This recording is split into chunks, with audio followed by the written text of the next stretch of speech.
Hello friends, welcome to Chemistry Explosion channel. Here all your concept will be cleared in easiest way and many tricks to solve problem. Hello friends, आज हम लोग discuss करते हैं applications of polarisation. फाजान्स rule हमने पढ़ा था, उसमें polarisation क्या होता है, पोलराइजेबिलिटी क्या होती है, पोलराइजिंग पावर क्या होता है, ये सब डिस्कस किया था और उसमें बताया था कि एप्लीकेशंस कौन कौन से होते हैं। तो जिसमें हमने comparison of covalent character discuss कर लिया था। But now in this video we will discuss about the thermal stability of ionic compounds. तो let's thermal stability. Thermal stability की अगर हम बात करते हैं तो थर्मल मीन्स क्या होता है, हीट। थर्मल मीन्स क्या होता है, हीट। अब thermal stability that is stability towards heat, stability towards heat. जैसे मान लीजिए कोई कंपाउंड है, मान लीजिए अपन ने लिया एक AB सॉलिड, इसको अपन ने क्या किया, हीट प्रोवाइड की, तो ये आपका ब्रेक हो गया। मान लो AB लिक्विड में चला गया, इसे हमने हीट दिया और ज़्यादा दिया, तो ये क्या होगा, A+, दूसरा B-, यानी ये आइंस में ब्रेक हो गया, या फिर A और B, इस तरह से ये क्या हो गया, ब्रेक हो गया। अब देखो ये जो बात करते हैं, ये प्रोसेस यानी कि सॉलिड से कहाँ जा रहा है, लिक्विड में जा रहा है, तो ये क्या होगा, मेल्ट हो गया। यहाँ पे क्या हो रहा है, स्टेट चेंज हो रही है, स्टेट बोले या फिर हम फेज बोले, स्टेट चेंज हो रहा है। और इधर यानी ये जो सॉलिड कंपाउंड था क्या हो गया, डिकम्पोज हो गया, तो इसे हम क्या बोलेंगे, डिकम्पोजिशन। क्या बोलेंगे, डिकम्पोजिशन। डिकम्पोजिशन की बात करते हैं। अब डिकम्पोजिशन की अगर हम बात की है तो यहीं पे क्या होता है कि जैसे मान लो कोई भी कंपाउंड है, ध्यान दीजिएगा, कोई भी कंपाउंड है, जितनी ज़्यादा हीट देंगे तो उसकी थर्मल स्टेबिलिटी क्या हो जाएगी, ज़्यादा हो जाएगी। यानी हम बात करें इफ़ एनी कंपाउंड, ध्यान दीजिएगा, इफ़ एनी कंपाउंड, कोई भी कंपाउंड की अगर बात करते हैं, कौन सा, any compound, if any compound melt, यानी जैसे मैंने देखा था अभी सॉलिड से क्या हो रहा था, लिक्विड में जा रहा था, ये क्या हो रहा था, मेल्ट हो रहा था, ठीक है। तो any compound is melt, that is not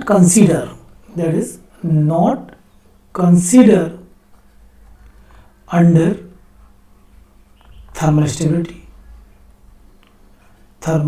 stability. यानी जब कंपाउंड कोई मेल्ट होता है तो उसको हम थर्मल स्टेबिलिटी के बारे में बात नहीं करते हैं। हम किसके बारे में बात करेंगे, ये जो प्रोसेस आप देख रहे हैं, ये जो प्रोसेस है वो क्या है, इसे हम थर्मल स्टेबिलिटी के बारे में बात करते हैं, ठीक है। अब जैसे हम बात करें, मान लो कोई भी कंपाउंड में जितनी ज़्यादा हीट देंगे तो उसकी डिकम्पोज करने के, तो उसकी स्टेबिलिटी क्या होगी, ज़्यादा होगी। यानी हम बोल सकते हैं क्या कि कंपाउंड्स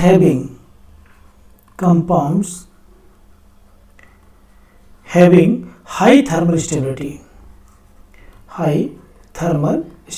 मतलब थर्मल स्टेबिलिटी शॉर्ट में ले, thermal stability, high thermal stability means, इसका मतलब क्या होगा, means high temperature required, high temperature या फिर हीट रिक्वायर्ड फॉर डिकम्पोजिशन, यानी जितनी किसी कंपाउंड को जितनी ज़्यादा हीट हम प्रोवाइड करेंगे तो उसकी थर्मल स्टेबिलिटी क्या हो जाएगी, ज़्यादा हो जाएगी। And compounds having low thermal stability means low temperature required for decomposition, यानी कम टेम्परेचर की जरूरत पड़ेगी तो लो थर्मल स्टेबिलिटी होगी, ज़्यादा टेम्परेचर की जरूरत पड़ेगी तो क्या होगा, हाई थर्मल स्टेबिलिटी होगी, ठीक है। इस तरह से हम बात करते हैं थर्मल स्टेबिलिटी के लिए। अब जैसे मान लो सपोज, और हम बात करें जैसे कोई भी कोवेलेंट कंपाउंड की बात करते हैं, कौन से लिए, कोवेलेंट कंपाउंड पढ़ चुके हैं हम लोग कोवेलेंट कंपाउंड के बारे में। तो कोवेलेंट जो कंपाउंड होते हैं वो एग्जिस्ट किसके बीच में होते हैं, non metal and non metal के बीच में, ये हम लोग पढ़ चुके हैं, नॉन मेटल और नॉन मेटल के बीच में एग्जिस्ट करते हैं। तो ये जो थर्मल स्टेबिलिटी की बात करते हैं किसके लिए, फॉर कोवेलेंट कंपाउंड, यानी थर्मल स्टेबिलिटी, टीएस मतलब thermal stability directly proportional to क्या होगा, बॉन्ड एनर्जी। अब जो भी कोवेलेंट कंपाउंड होंगे जितनी ज़्यादा बॉन्ड एनर्जी होगी उसकी थर्मल स्टेबिलिटी ज़्यादा होगी। अब बॉन्ड एनर्जी किस पे डिपेंड करती है, बॉन्ड स्ट्रेंथ पे बात करती है। बॉन्ड स्ट्रेंथ यानी कि जितना ज़्यादा बॉन्ड क्या होगा, स्ट्रॉन्ग होगा, यानी बॉन्ड स्ट्रेंथ या बॉन्ड स्ट्रॉन्ग जितना ज़्यादा होगा, थर्मल स्टेबिलिटी क्या होगी उसकी ज़्यादा होगी। जैसे एग्जाम्पल की हम बात करें, सपोज HF, HCl, HBr और HI, हाइड्रोजन आयोडाइड। अब देख रहे हैं HF, HCl, HBr, HI। यदि हम HI की बात करें तो इसकी जो बॉन्ड लेंथ होती है वो क्या होती है, ज़्यादा होती है, जबकि HF में बॉन्ड लेंथ क्या होती है, कम होती है। F क्या, मोर इलेक्ट्रोनेगेटिव, इसमें हाइड्रोजन बॉन्डिंग भी है। तो स्ट्रेंथ किस में ज़्यादा हुई, बॉन्ड स्ट्रेंथ HF की ज़्यादा हुई। जब बॉन्ड स्ट्रेंथ ज़्यादा है, बॉन्ड स्ट्रॉन्ग ज़्यादा है, तो यहाँ पर एनर्जी हमें ज़्यादा देनी पड़ेगी किसको, ब्रेक करने के लिए। तो इसका मतलब इसकी थर्मल स्टेबिलिटी किसकी ज़्यादा हो जाएगी, HF की ज़्यादा हो जाएगी। तो इस तरह से हम बात करते हैं थर्मल स्टेबिलिटी के लिए। अब देखो थर्मल स्टेबिलिटी किसके बारे में बात करते हैं, thermal stability for ionic compound. तो इसको समझने के लिए हम क्या करते हैं, अब आयनिक कंपाउंड्स की बात करते हैं। तो जो थर्मल स्टेबिलिटी की बात करें तो क्या होता है, वो दो तरह से बात करते हैं। किसके लिए, एक हम बात करते हैं फॉर मोनो एटॉमिक एनायन के लिए, और दूसरा हम बात करते हैं पॉली एटॉमिक एनायन या फिर कैटायन। एनायन और कैटायन भी बोल सकते हैं यहाँ पर, कैटायन, ठीक है। इधर भी हम बात कर सकते हैं एनायन और कैटायन। अब देखिए जैसे फॉर मोनो एटॉमिक एनायन की हम बात करें, कौन कौन से एनायन्स होते हैं, जैसे हैलाइड हो गया, हैलाइड तो फ्लोरीन हो गया आपका, क्लोरीन हो गया, ब्रोमीन हो गया और आयोडीन हो गया। इस तरह से ये क्या है, halides. Oxide O2-, sulphide H2-, P3-, nitride N3-, hydride, ये सब क्या है, ये आपके मोनो एटॉमिक एनायन, ध्यान दीजिएगा। तो सबसे और ये पॉली एटॉमिक एनायन की बात करें तो जैसे कि आपका परऑक्साइड हो गया, कार्बोनेट हो गया, हाइड्रोक्साइड हो गया, ऑक्सी एनायन, ये सब क्या पॉली एटॉमिक एनायन है। अब बात करते हैं थर्मल स्टेबिलिटी किसके लिए, मोनो एटॉमिक एनायन के बारे में बात करते हैं। तो मोनो एटॉमिक एनायन के लिए क्या होता है, thermal stability directly proportional to lattice energy. और लैटिस एनर्जी पढ़ चुके हैं हम लोग क्या होता है, और लैटिस एनर्जी किसके प्रोपोर्शनल होता है, चार्ज अपॉन रेडियस, यानी रेडियस किसका, प्लस और माइनस दोनों कैटायन और एनायन की बात कर सकते हैं। यानी यार यहाँ पर हम बात कर सकते हैं कि R plus plus R minus, यानी रेडियस कैटायन और एनायन की बात कर सकते हैं। तो थर्मल मोनो एटॉमिक, ध्यान दीजिएगा, thermal stability directly proportional to क्या, लैटिस एनर्जी की बात करेगा।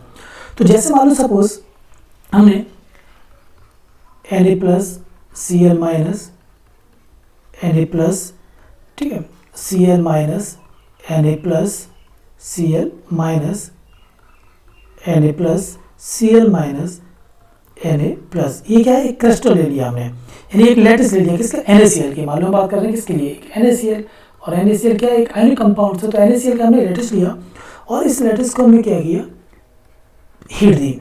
अब जब हीट दिया तो ये किस में टूट जाएंगे, Na प्लस और Cl माइनस में, ठीक है ना। NaCl किस में टूटेगा, Na प्लस और Cl माइनस में बात करेगा। यहाँ पे जी लगा सकते हैं, जी मतलब गैस, गैस के बारे में बात करते हैं, ठीक है।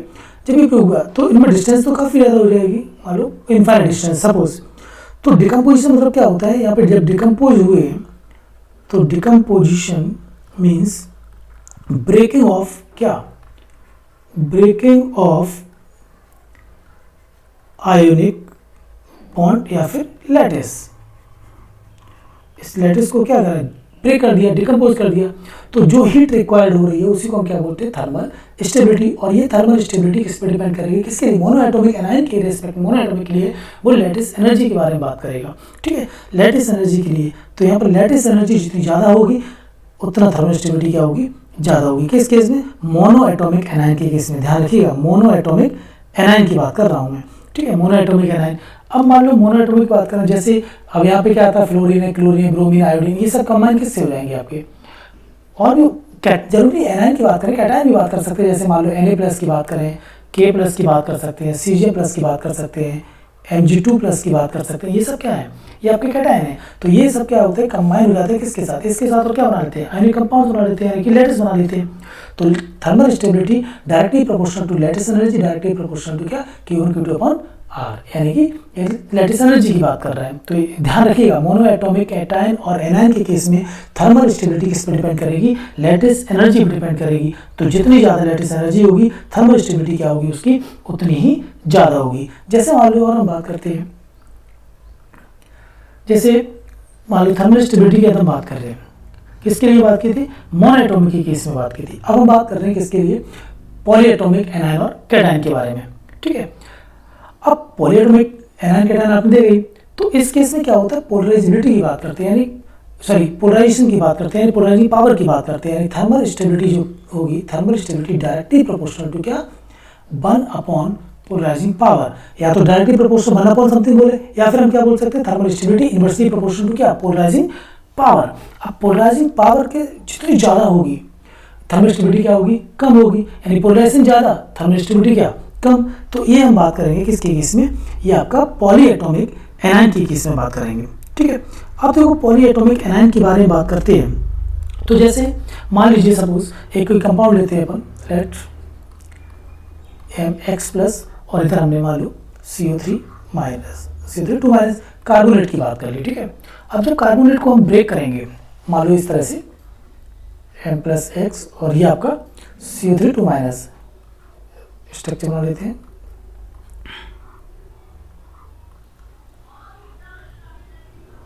ठीक है। ये रिजोनेटिंग स्ट्रक्चर बना लिया इसका, इस तरह से चार्ज क्या हो जाएगा यहाँ पर, जैसे CO3 2 माइनस होता है तो ये क्या हो जाएगा डेल -2/3 डेल, ये इस तरह हर एक पे हो जाएगा, यानी कि इस पर भी हो जाएगा -2 डेल/3, इस पर भी आ जाएगा आपका -2 डेल/3, इस तरह से सभी पे आ जाएगा, ठीक है। अब देखो क्या होता है कि ये जो आपका देख रहे हैं, ये जो कार्बोनेट की बात कर रहे हैं हम लोग, ठीक है, कार्बोनेट में, और इस पे आसपास क्या होंगे इलेक्ट्रॉन होंगे, तो इसको इलेक्ट्रॉन क्लाउड की बात करते हैं। तो जैसे जैसे एनायन में इलेक्ट्रॉन क्लाउड की बात करते हैं तो बॉन्डेड पार्ट इलेक्ट्रॉन क्लाउड क्या होता है एनायन में, वो आपका क्या होगा, एक तो बॉन्डेड पार्ट की बात करते हैं, ये वाला बॉन्डेड पार्ट की बात करेगा, और किसकी बात करेगा यहाँ पर लोन पेयर की बात करेगा, यानी कि एनायन में जो इलेक्ट्रॉन क्लाउड की बात करें, यानी यहाँ पर हम बात करें तो ये जो आपको देख रहे हैं आसपास, ये क्या हो रहा है इलेक्ट्रॉन क्लाउड की बात करता है, इलेक्ट्रॉन क्लाउड। अब जो इलेक्ट्रॉन क्लाउड जो एनायन में बात करते हैं हम, वो इलेक्ट्रॉन क्लाउड एनायन पे किस पर डिपेंड करता है, ये बॉन्डेड पार्ट पे डिपेंड करता है, ये वाला बॉन्ड जो बना आप देख रहे हैं, और किस पे बात करेगा लोन पेयर पे डिपेंड करेगा। तो जैसे जैसे पोलराइजिंग पावर को हम लोगों ने किससे φm से भी दिखाया था, है ना, फाई, तो φm मतलब इस तरह, यानी कि कैटायन की बात कर रहा है। तो जैसे जैसे पोलराइजिंग पावर क्या होगी बढ़ेगी, देन पोलराइजेशन ऑफ एनायन क्या होगा, देन पोलराइजेशन ऑफ एनायन क्या होगा भाई बढ़ेगा, सिंपल सी बात है, पोलराइजेशन ऑफ एनायन भी क्या होगा बढ़ेगा। और जैसे जैसे आपका फाई यानी कि पोलराइजिंग पावर ऑफ कैटायन बढ़ेगी तो पोलराइजेशन ऑफ एनायन भी बढ़ेगा। और जो बॉन्डेड इलेक्ट्रॉन क्लाउड है, बॉन्डेड इलेक्ट्रॉन क्लाउड किसके साथ में विद एनायन की बात करेगा, वो क्या होगा डिक्रीज हो जाएगा। एनायन के साथ क्या होगा, अरे पोलराइजेशन बढ़ाते इसे अट्रैक्ट कर लेगा, तो इलेक्ट्रॉन से अट्रैक्ट करेगा, तो इसके बाद जो इलेक्ट्रॉन क्लाउड की बात कर रहा है विद इन एनायन, वो क्या हो जाएगा डिक्रीज हो जाएगा।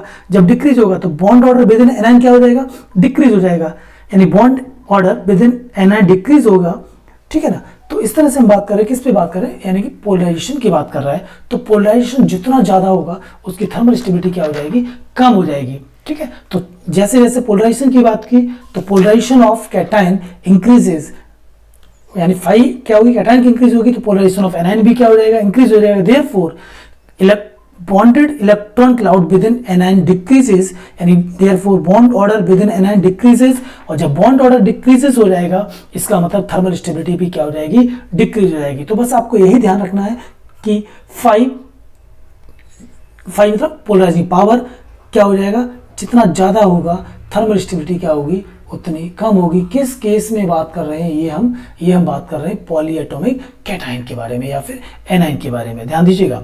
तो ये सब चीज़ें तो आपने देखा कि मोनो एटॉमिक के केस में किस पे डिपेंड करेगा, लैटिस एनर्जी पे डिपेंड करता है, जबकि पॉली एटॉमिक एनायन और कैटायन के बारे में बात करेगा तो वो किस पे डिपेंड कर रहा है पोलराइजिंग पावर की बात कर रहा है, पोलराइजिंग पावर पे डिपेंड कर रहा है, ठीक है। आगे हम देखते हैं कंपाउंड्स हैविंग, ध्यान दीजिएगा, फॉर कंपाउंड्स हैविंग क्या मोनो एटॉमिक एनायन, जो भी आपने देखा for compounds having monoatomic anion, for the compounds on heating gets dissociates into constituents elements. जब किसी कंपाउंड्स को हीट करेंगे तो वो अलग अलग एलिमेंट्स यानी कंस्टिट्यूट में क्या हो जाएगा ब्रेक हो जाएगा, डिकम्पोजिशन हो जाएगा।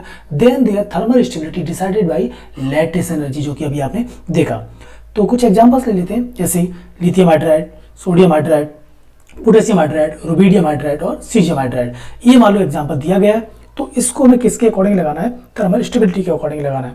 अब थर्मल स्टेबिलिटी किस पे डिपेंड, अब H माइनस, तो H माइनस या Li प्लस Na प्लस ये क्या है मोनो एटॉमिक की बात कर रहे हैं, कैटायन आयन की बात कर रहे हैं, तो लैटिस एनर्जी पे डिपेंड करेगा। और लैटिस एनर्जी किस पे डिपेंड करता है, चार्ज अपॉन रेडियस, यानी Q1 Q2 अपॉन R की बात कर रहे हैं।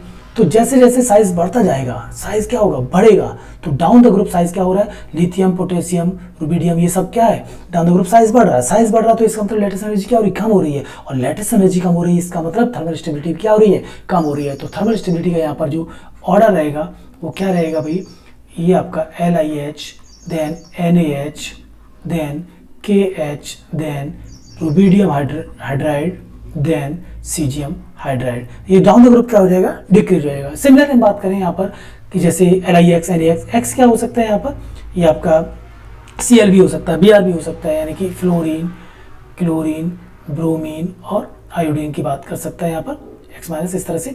तो यहाँ पर भी हम बात करेंगे थर्मल स्टेबिलिटी क्या होगी, लेटेस्ट एनर्जी डिपेंड करेगी, और डाउन द ग्रुप क्या हो जाएगा, डिक्रीज। तो इसका आंसर इस तरह से आप लगा सकते हैं।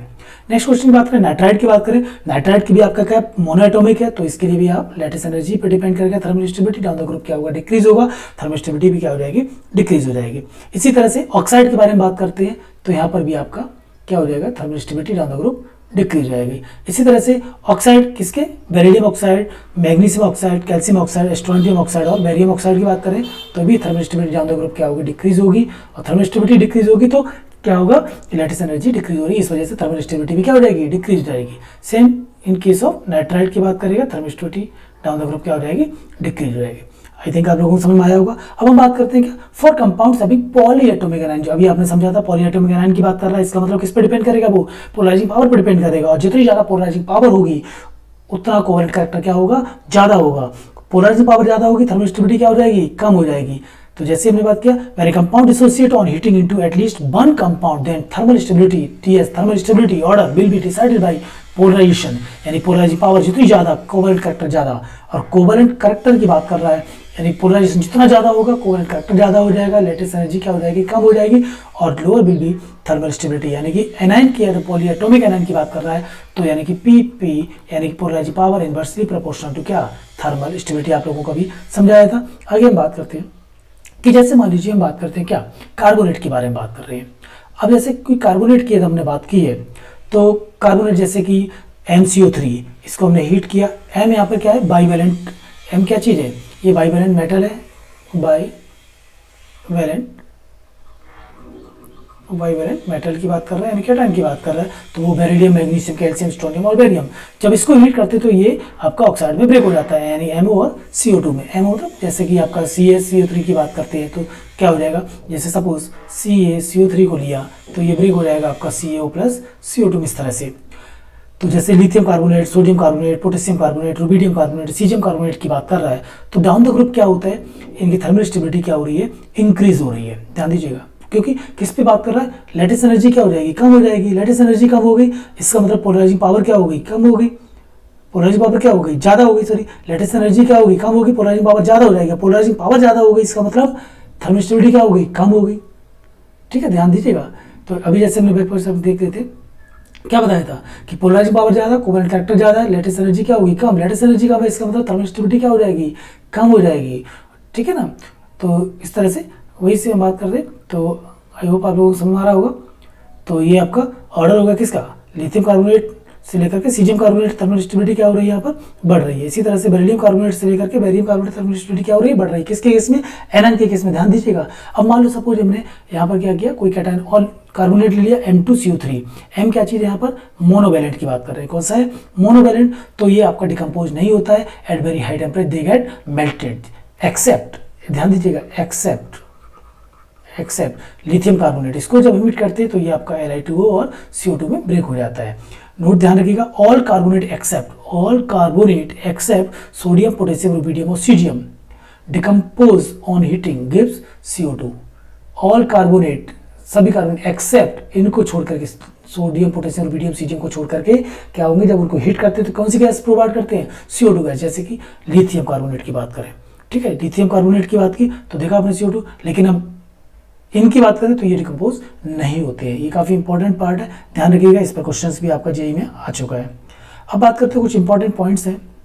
अब कुछ इंपॉर्टेंट पॉइंट की बात करें, जैसे कि लिथियम बाइकार्बोनेट, ठीक है ना, लिथियम बाइकार्बोनेट ये आपका lithium bicarbonate and second A bicarbonate do not exist. Second ए मतलब जो आपका सेकंड ग्रुप होता है एस ब्लॉक में, यानी बेरिलियम, मैग्नीशियम एक्सेट्रा, एक bicarbonate do not exist in solid state, ये आपके इसमें एग्जिस्ट नहीं करते सॉलिड स्टेट में, due to high polarising power of cation, यानी कि जो कैटायन होता है उसकी हाई पोलराइजिंग पावर क्या होगी, ज़्यादा होगी। ध्यान रखना होगा, ये इंपॉर्टेंट है। Carbonates, sulphate and hydroxides of sodium, potassium, rubidium and caesium do not decompose, only melt. क्या होंगे वो, डिकम्पोज नहीं होंगे, मेल्ट होंगे, और जब मेल्ट होंगे तो उसके बारे में हम थर्मल स्टेबिलिटी के बारे में बात नहीं करेंगे, due to large size of cation. ध्यान दीजिएगा। बेरियम कार्बोनेट यानी बेरिलियम कार्बोनेट, ध्यान दीजिएगा, beryllium carbonate is kept in CO2 atmosphere due to less thermal stability. ठीक है, अब जैसे कुछ एग्जांपल्स लेते हैं, कंपेयर थर्मल स्टेबिलिटी ऑर्डर, जैसे बेरिलियम कार्बोनेट की बात करें, मैग्नीशियम कार्बोनेट की बात करें, SrCO3 यानी कि स्ट्रोंटियम कार्बोनेट की बात करें, बेरियम कार्बोनेट की बात करें, तो ये कुछ क्वेश्चंस हैं, आप लोग ट्राई कीजिएगा। तो यहाँ पे हम बात करें थर्मल स्टेबिलिटी की बात करें, अभी आपने क्वेश्चन देखा भी था, तो डाउन द ग्रुप की अगर हम बात करें तो यहाँ पर क्या हो जाएगा, थर्मल स्टेबिलिटी क्या होगी, बढ़ेगी, थर्मल स्टेबिलिटी बढ़ेगी, ध्यान दीजिएगा। ठीक है, सिमिलर वे पे यहाँ पर भी आप बात करें, थर्मल स्टेबिलिटी क्या हो जाएगी, बढ़ जाएगी। इधर भी हम बात करें तो थर्मल स्टेबिलिटी क्या हो जाएगी, बढ़ जाएगी, थर्मल स्टेबिलिटी क्या होगी भाई, बढ़ेगी। अब जैसे लिथियम बाइकार्बोनेट की से लेकर के क्या होता है, सीजियम कार्बोनेट की, सीजियम बाइकार्बोनेट की बात करें, sorry lithium bicarbonate, magnesium bicarbonate, calcium bicarbonate, strontium bicarbonate और बेरियम बाइकार्बोनेट की बात कर रहे हैं, तो फिर क्या होगा, सॉरी यहाँ पर कुछ गड़बड़ हो रहा है, लिथियम बाइकार्बोनेट से ये मिस हुआ है, यहाँ पर आपका लिथियम सोडियम की बात करेगा यहाँ पर, और यहाँ पर आपका पोटेशियम की बात करेगा, यहाँ पर रुबिडियम की बात करेगा, और यहाँ पर आपका सीजियम की बात करेगा। ठीक है ना, तो डाउन द ग्रुप क्या हो जाएगा, इंक्रीज हो जाएगा। ठीक है, इसी तरह से ऑक्साइड की बात करें, ये क्वेश्चन भी हम लोग कर चुके हैं, तो यहाँ पे क्या हो जाएगा, इस तरह से डाउन द ग्रुप डिक्रीज हो जाएगा। ठीक है, यानी कि यदि हम बात करें यहाँ पर इन सब में बात करें तो साइज क्या हो रहा है, बढ़ रहा है, साइज क्या हो रहा है, बढ़ रहा है, साइज बढ़ रहा है, थर्मल स्टेबिलिटी क्या हो रही है, बढ़ रही है। और इसमें यदि हम बात करें तो यहाँ पर साइज क्या हो रहा है, डाउन द ग्रुप क्या हो रहा है, बढ़ रहा है, थर्मल स्टेबिलिटी क्या हो जाएगी, कम हो जाएगी। ऑक्साइड की बात कर रहे हैं, ध्यान दीजिएगा, ऑक्साइड के केस में क्या था, ये आपका मोनो एटॉमिक की बात कर रहा है। ठीक है ना, किसकी बात कर रहे हैं, मोनो एटॉमिक की बात कर रहे हैं, तो इस तरह से आप लोग ध्यान रखेंगे इस चीज़ का। जो एग्जाम्पल्स लेते हैं, कंपेयर क्या चीज़, थर्मल स्टेबिलिटी, थर्मल स्टेबिलिटी हमें कंपेयर करना है, जैसे HF, HCl, HBr, HI, अभी आपने देखा था, बहुत आसान है। ठीक है, क्योंकि बॉन्ड स्ट्रांग है, एनर्जी ज़्यादा देनी पड़ेगी, एनर्जी ज़्यादा देनी पड़ेगी, इसका मतलब हीट ज़्यादा देनी पड़ेगी, हीट ज़्यादा देनी पड़ेगी, मतलब थर्मल स्टेबिलिटी क्या होगी, ज़्यादा हो जाएगी। ठीक है, दूसरा एग्जांपल लेते हैं, मान लीजिएगा NH3, PS3, ASS3, SbS3, same इसमें भी। ठीक है, बॉन्ड एनर्जी ज़्यादा, बॉन्ड स्ट्रॉन्ग ज़्यादा है, थर्मल स्टेबिलिटी क्या होगी, ज़्यादा हो जाएगी। नेक्स्ट एग्जांपल की बात करते हैं, जैसे CH4, SiH4, GeH4, SnH4, similar way में डाउन द ग्रुप बढ़ेंगे, साइज बढ़ेगा, बॉन्ड की स्ट्रेंथ जो होगी वो कम हो जाएगी, थर्मल स्टेबिलिटी क्या हो जाएगी, कम हो जाएगी। तो इसमें थर्मल स्टेबिलिटी इस तरह से आप देख सकते हैं। नेक्स्ट हम बात कर रहे हैं N2, O2 और F2, सिमिलर वे में थर्मल स्टेबिलिटी ऑर्डर ही रहेगा, क्योंकि N2 यानी कि इसमें ट्रिपल बॉन्ड होगा, इसमें आपका डबल बॉन्ड होगा, यहाँ पर आपका सिंगल बॉन्ड होगा, आसानी से ये ब्रेक हो जाएगा। नेक्स्ट हम बात करते हैं और एग्जांपल लेते हैं, जैसे कि CO2 की बात करें और SiO2 यानी सैंड सिलिका की बात कर सकते हैं। तो इस केस में गलती मत कीजिए, ध्यान से समझिएगा। CO2 की अगर हम बात करें तो CO2 का स्ट्रक्चर आप देख सकते हैं, यहाँ पर इस तरह से होता है, और SiO2 यानी सिलिका की अगर हम बात करते हैं तो क्या होता है, SiO-, ये इसका स्ट्रक्चर होता है सैंड का, इस तरह से। तो अब यहाँ पर क्या हो रहा है, एक सिग्मा हो रहा है, यानी एक सिग्मा और एक पाई बॉन्ड, ध्यान दीजिएगा, यानी एक सिग्मा क्या हो रहा है, एक पाई बॉन्ड हो रहा है, इसके बीच में, एक बॉन्ड के बीच में बात कर रहे हैं। वैसे तो 2 सिग्मा 2 पाई है, ठीक है ना, ये मान लो बॉन्ड की बात करते हैं तो एक सिग्मा एक पाई हो रहा है, जबकि यहाँ पे देख रहे हैं SiO में क्या हो रहा है, यहाँ पे 4 सिग्मा बॉन्ड है, क्या चीज़ है, 4 सिग्मा बॉन्ड है ना, 4 सिग्मा बॉन्ड है। तो अब आप जानते हैं बॉन्ड स्ट्रेंथ किसकी ज़्यादा होती है, यानी बॉन्ड स्ट्रेंथ की बात करें सिग्मा और पाई में क्या होता है कि सिग्मा बॉन्ड क्या होता है, स्ट्रॉन्ग होता है पाई बॉन्ड से। ठीक है, हम लोग आगे हाइब्रिडेशन जब पढ़ेंगे तो वहाँ पर भी डिस्कस करेंगे सिग्मा बॉन्ड पाई बॉन्ड कैसे बनता है, कैसे नहीं बनता है, कौन सा स्ट्रॉन्ग होता है, कौन सा नहीं होता है। बट अभी ध्यान रखिएगा सिग्मा बॉन्ड क्या होता है, स्ट्रॉन्ग होता है। तो यहाँ पर एक सिग्मा बॉन्ड हो रहा है, एक बॉन्ड में यहाँ पे क्या हो रहा है, 4 सिग्मा बॉन्ड हो रहे हैं, यहाँ पे 2 सिग्मा 2 पाई भी ले सकते हैं, 2 सिग्मा और 2 पाई की बात करें तो यहाँ पर क्या हो रहा है कि 4 सिग्मा बॉन्ड है तो स्ट्रॉन्ग कहाँ हुआ है, यहाँ पे हुआ। तो थर्मल स्टेबिलिटी किसकी ज़्यादा होगी, यानी थर्मल स्टेबिलिटी की बात करें तो थर्मल स्टेबिलिटी किसकी ज़्यादा हो जाएगी, CO2 और SiO2 में बताइएगा। आई होप आपको समझ में आ गया होगा, SiO2 की थर्मल स्टेबिलिटी क्या होगी, ज़्यादा होगी। ठीक है, और हम बात कर लेते हैं, कुछ और एग्जाम्पल्स लेते हैं इंपॉर्टेंट। तो कुछ और एग्जाम्पल्स की बात करें, जैसे मान लीजिएगा कुछ और एग्जाम्पल्स, इंपॉर्टेंट एग्जाम्पल,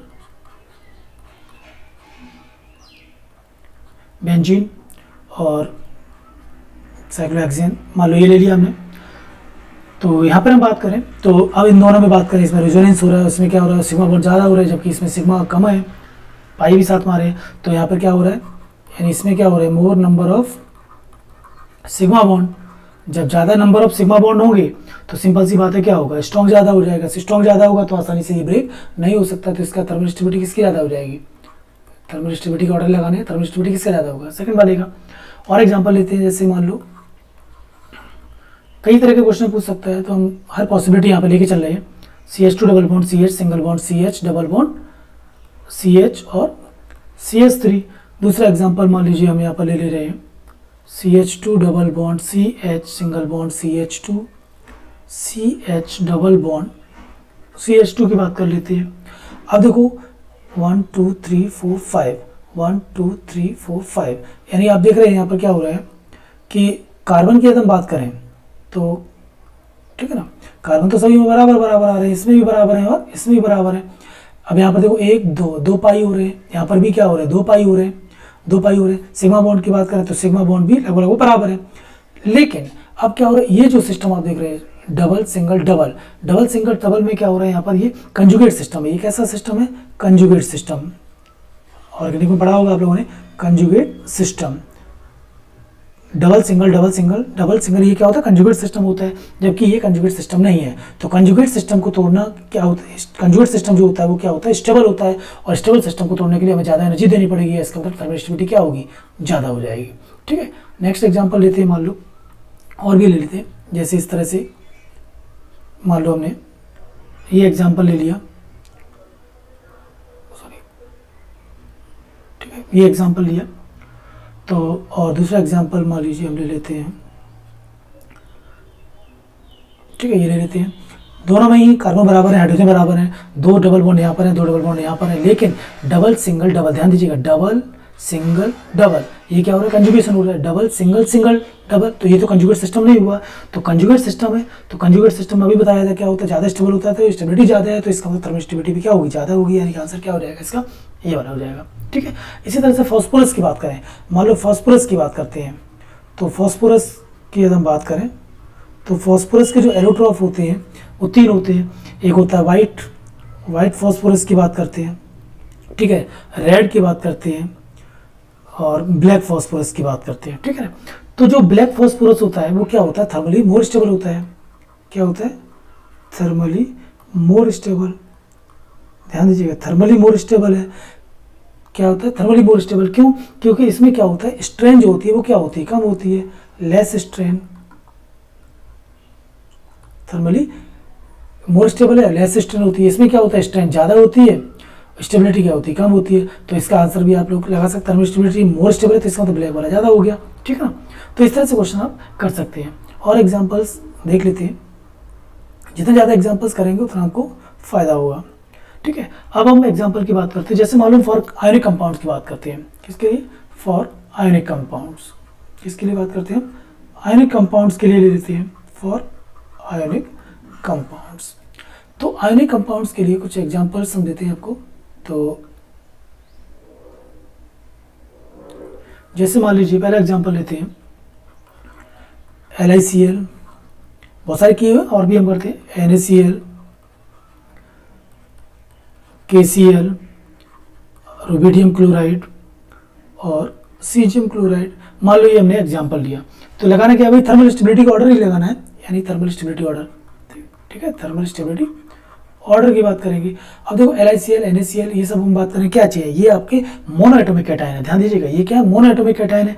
तो लेकिन पेपर में जब आएगा तो आपको बताएगा थोड़ी ना कि मोनोएटॉमिक है कि पॉलीएटॉमिक है, या तो आपको पहचानना होगा, तो जो कि आपने बताया था ध्यान रखिएगा। अब मोनोएटॉमिक है तो मोनोएटॉमिक के केस में क्या होगा, लैटिस एनर्जी डोमिनेट करेगा, तो जितनी ज़्यादा क्या होगी, लैटिस एनर्जी ज़्यादा होगी, उसका क्या होगा, उतना थर्मिस्टिविटी ज़्यादा हो जाएगी। अब यहाँ पर हम बात करें तो यहाँ पे किससे बात करेंगे, लैटिस एनर्जी से बात करेंगे, तो क्या होगा, down the group lattice energy क्या हो जाएगी, कम हो जाएगी। तो इस तरह से थर्मिस्टिविटी क्या होगी, बढ़ गई।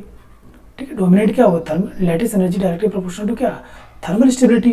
ठीक है, तो यहाँ पर थर्मल किसकी ज़्यादा होगी, LiCl की। दूसरा क्वेश्चन लेते हैं, BeO यानी ऑक्साइड की बात कर रहे हैं, MgO, CaO, SrO, barium oxide. ठीक है, तो ये ऑक्साइड से कौन सा सेकंड ग्रुप की बात करते हैं, तो यहाँ पर भी वैसे सेम चीज़, बेरिलियम, मैग्नीशियम, कैल्शियम, स्ट्रोंटियम और बेरियम ऑक्साइड है। ऑक्साइड क्या होता है आपका, पॉलीएटॉमिक की बात करता है। तो यहाँ पर भी क्या हो रहा है, लैटिस एनर्जी की बात करता है, तो यहाँ पर भी डोमिनेट क्या हो जाएगा, ड्यू टू लैटिस एनर्जी की बात करेगा, यानी लैटिस एनर्जी जितनी ज़्यादा हो जाएगी उसका थर्मिस्टिविटी क्या हो जाएगी, ज़्यादा हो जाएगी। तो इसका भी आंसर क्या हो गया, डाउन द ग्रुप क्या हो जाएगा, डिक्रीज हो जाएगा। और एग्जाम्पल देख लेते हैं, जैसे मान लो हाइड्राइड की बात करते हैं, लिथियम हाइड्राइड, सोडियम हाइड्राइड, है ना, KH, rubidium hydride, caesium hydride. जबकि ये क्वेश्चन हम लोग पहले कर चुके थे, आसानी से, बहुत सिंपल है, पहले कर चुके थे, तो आपको याद होना चाहिए डायरेक्टली। लैटिस एनर्जी की बात कर रहा है, और हाइड्राइड क्या है आपका, मोनोएटॉमिक है, कैटायन क्या है, एनायन की बात कर सकते हैं। और एग्जांपल ले सकते हैं, जैसे मान लीजिए ऑक्साइड की बात कर लेते हैं, सोडियम ऑक्साइड।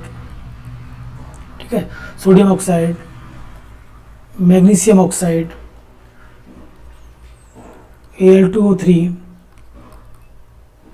SiO2।